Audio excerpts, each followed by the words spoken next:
तब कैमुत्य न्याय से श्रील सुखदेव गोस्वामी कहते हैं, सकृत जदंग प्रतिमांतराहिता मनोमयी भागवतीम ददौ गतिम सएव नित्यात्म सुखानुभूत्य भी विदस्त मायो परमुंग किम पुनः।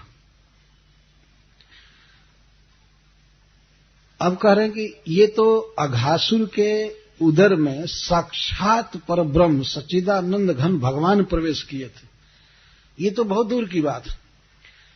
जदंग प्रतिमा, भगवान के श्री विग्रह, भगवान के शरीर की प्रतिमा यदि बनाई जाए कहीं, प्रतिमा, प्रतिमूर्ति आप समझते हैं, यदि भगवान के अंग की मूर्ति बनाई जाती है, अंग का अर्थ है शरीर, रूप, भगवान के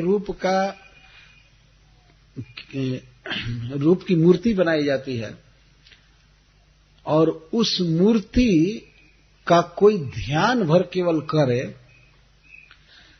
प्रतिमा का केवल ध्यान भी करे मनोमयी, तो उसी से उस व्यक्ति को भागवती गति प्राप्त हो जाती है, वह भगवान का पार्षद बनता है। भगवान के अंग कितने सत्य हैं, भगवान का शरीर कितना सत्य है कि उसकी यदि प्रतिकृति बनाई जाए, उसकी प्रतिमा बनाई जाए और उस प्रतिमा के डायरेक्ट पूजन की बात छोड़ दीजिए, केवल कोई उसका स्मरण भी करे तो उस व्यक्ति को वैकुंठ में गति प्राप्त होती है, भागवती गति इसको। भागवती गति का अर्थ है कि जहां भगवान रहते हैं वो स्थान, जो भगवान का स्वरूप है, ऐसा स्वरूप, भगवान जैसा ज्ञान, बल, सब कुछ, इसको भागवती गति कहते हैं। भगवान के पास रहेगा। केवल प्रतिमा का चिंतन करने से और फिर प्रतिमा का श्रृंगार करे व्यक्ति और पूजा करे, तब तो कहना ही क्या है।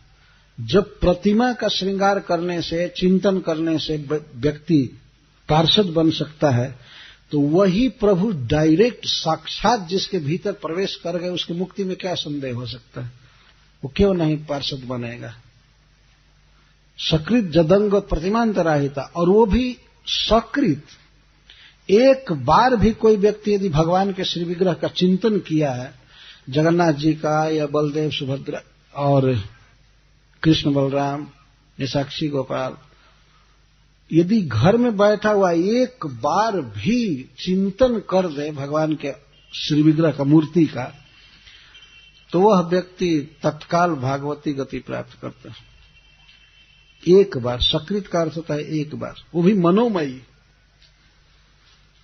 मनोमयी चिंतन कर दे तो भागवती गति प्राप्त होती है, वैकुंठ में भगवान का पार्षद बनता है। फिर उन भक्तों के विषय में क्या कहना है जो भगवान का श्रृंगार करते हैं, पूजा करते हैं, गीत गाते हैं, कीर्तन करते हैं, उनके विषय में क्या संदेह हो सकता है? और फिर अघासुर के विषय में क्या कहना है जिसके भीतर साक्षात भगवान चले गए? वहां तो प्रतिमा और मूर्ति की कोई बात नहीं है। तो भगवान इतने सत्य हैं, इतने सत्य है, उनका अंग श्री विग्रह इतना सत्य है, चिन्मय है कि उसकी मूर्ति बनाई जाए तो उस मूर्ति से ही कल्याण हो जाता है। भाई जी हनुमान प्रसाद पोद्दार ने एक जगह कहा है कि मूर्ति में श्रद्धा होने से मूर्ति कल्याण करती है, श्री विग्रह। लेकिन भगवान ऐसे हैं कि बिना श्रद्धा के ही कल्याण कर देते हैं। अघासुर तो उनको चबाने के लिए, खाने के लिए अपने उदर में लिया था, कृष्ण गए थे उसके मुख में, लेकिन फिर भी वह भगवान का पार्षद बन गया। जो सबसे उत्कृष्ट गति है, जो दुष्टों के लिए असताम, लोगों को कभी प्राप्त नहीं हो सकती है गति, वह गति अघासुर को भगवान ने दिया। तो इसके बाद वाले श्लोक में, इसमें सकृत जदंग प्रतिमांतराहिता मनोमयी भागवती ददौ गति, इसमें भगवान के श्री विग्रह के आराधना की महिमा व्यक्त की गई। हम लोगों का तो ऐसा भाग्य नहीं है जैसे अघासुर का था कि हम अपने भीतर भगवान को का स्पर्श प्राप्त कर सके। तो इसीलिए आचार्य लोग भगवान के श्री विग्रह को स्थापित करते हैं, हम उसे छू सकते हैं, भगवान उसमें अवतरित होते हैं। हमारी अर्चा को स्वीकार करने के लिए, हमारी पूजा को स्वीकार करने के लिए अवतार लेते हैं, इसलिए इसको अर्चावतार कहते हैं। और भगवान डायरेक्ट व्यवहार करते हैं भक्तों से। इस उड़ीसा राज्य में तो बहुत से श्री विग्रह ऐसे हैं जिनके विषय में बिल्कुल सत्य कथा है कि श्री विग्रह ने, मूर्ति ने किस प्रकार अपने भक्त के साथ व्यवहार किया। जैसे क्षीरचोर गोपीनाथ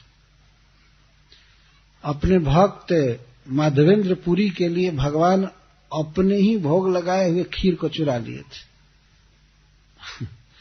वो कथा है चैतन्य चरितामृत में कि माधवेंद्र पुरी जी जब यहाँ आए थे क्षीरचोर गोपीनाथ, तो उन्होंने सुना कि यहाँ भगवान को खीर भोग लगता है, बहुत अच्छा लगता है। तो उनके मन में आ गया थोड़ी देर के लिए कि मुझे खीर मिलता खाने को। वो अयाचित वृत्ति में रहते थे, कभी किससे मांगते नहीं थे। तो मन में आया तो फिर उन्होंने अपने दांतों से जीभ दबाया, अरे मैं क्या है सोच रहा हूं, लेकिन इच्छा तो हो गई और मांग सकते नहीं थे। तो चैतन्य चरितामृत में वर्णन किया गया है कि 12 मिट्टी के छोटे छोटे बर्तन में भोग लगते थे। तो भगवान देख ले कि हमारे भक्त की इच्छा है, वो रात में सो गए थे कहीं बाजार में भूखे। तो भोग लगाने के बाद जब वो हटाने लगा पुजारी, तो एक मटके को, एक छोटे से पात्र को भगवान अपने पीतांबर में छिपा लिए। तो वो बेचारा ध्यान नहीं दिया पुजारी रोज रोज कितना गिने, वो ऐसी घटना होती ही नहीं थी, तो 11 लाख कर रख दिए। फिर बाद में विचार होने लगा, वो सो गए थे रास्ते में। तो जब पुजारी सोने चले तो पहले तो वो विचार किए कि एक मटका क्या हुआ, पता नहीं कौन उठा ले गया, और भगवान थोड़े चुराएंगे, ऐसा तो सोच नहीं सकते थे। फिर बाद में वो सोने चले, झपकी आ गई तो क्षीरचोर गोपीनाथ जी ने स्वप्न में कहा कि एक माधवेंद्र नाम के भक्त आए हुए हैं, उनको खीर ले जाकर के दे दो। तो पुजारी सपने में कहते हैं खीर तो हम सब बांट दिए, खीर नहीं है। भगवान ने कहा कि नहीं खीर है मैं रखा। तो वे सपने से उठ करके जाकर देखे तो सचमुच छिपाए थे, धोती के बगल में ऐसे नीचे पैर के पास छिपा लिए। वो ले गए, खीर को ले करके खोजने लगे, माधव कहाँ है, माधवेंद्र कहाँ है, माधवेंद्र कहाँ है। तो मिले, पुजारी ने उनको दिया। इस तरह भगवान ने अपने भक्त को खीर दिया। खीर को खा करके परमानंद में मग्न हो गए माधवेंद्र पुरी जी, और वो बर्तन को रख लिए और धीरे धीरे वो मिट्टी भी सब खा गए। ये तो क्षीरचोर गोपीनाथ की कथा है। साक्षी गोपाल जी के विषय में जानते ही हैं कि वे वृंदावन से चल करके यहाँ अपने भक्त के लिए गवाही देने आए थे, साक्ष्य देने आए थे।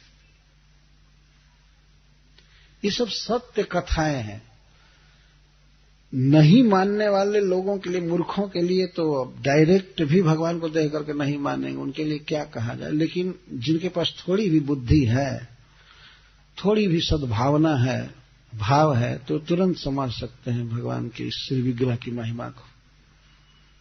सुखदेव गोस्वामी कह रहे हैं कि एक बार भी भगवान के श्री विग्रह का, मूर्ति का कोई ध्यान कर दे एक बार, तो उसे वैकुंठ में भगवान के पार्षद स्वरूप की प्राप्ति होती।